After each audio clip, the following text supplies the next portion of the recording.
बी पहिली झाड पहिले त्यांना मागे गुरुवान सांगितलं उत्तर तुमकां इष्ट करता ते म्हणाले बी आणि झाडच पळया हे आमकां दिसता आसतना वेगवेगळें दिसता म्हणजे बी दिसून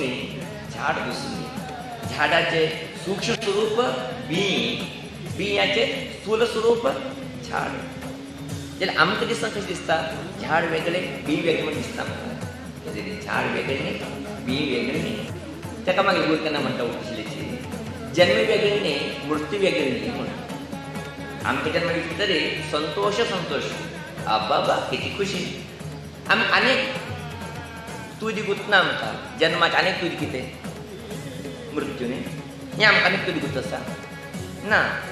ते महात्मा लोकांक मात कळटा तिने हांसना जन्म येता संतोष बी करना तिने गुंत जन्म आयल्या म्हणल्या नंतर मृत्यू दिवस अटळीच्यान आसा निश्चित्यान आसा म्हूण सांगलें अशें आमी न्हू हे जगत भितर आमकां कितें दोन दोन दिसता पळया हे दोन खंयचे ना अशी एकू वस्तूचे सूक्ष्म स्वरूप आनी स्थूल स्वरूप आमी पळयता वचीत अशें आमी न्हू आमगे गुरू व्याख्यान करता म्हणटा उचलीची आचार्य शंकरान एक तत्व सांगिल्लें आसा तें तत्व म्हळ्यार अद्वैत तत्व अद्वैत म्हळ्यार दोन ना हे जगत अशें तसलें एकूच एक वस्तू म्हण ब्रह्म सत्यम जगन मिथ्या जीवो ब्रह्मैव ना परः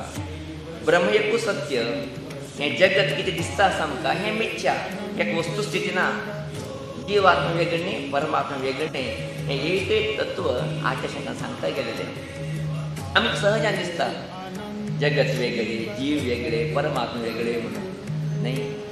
हें उठूची एकूच स्वरूप हें जीव केन्ना शुद्ध येता वता तो परमात्मा येता वता केन्ना परमात्म्याक एक संकल्प येता हांवें जगत्यान प्रकट जावका म्हणून तेन्ना तो जगत्यान प्रकट येता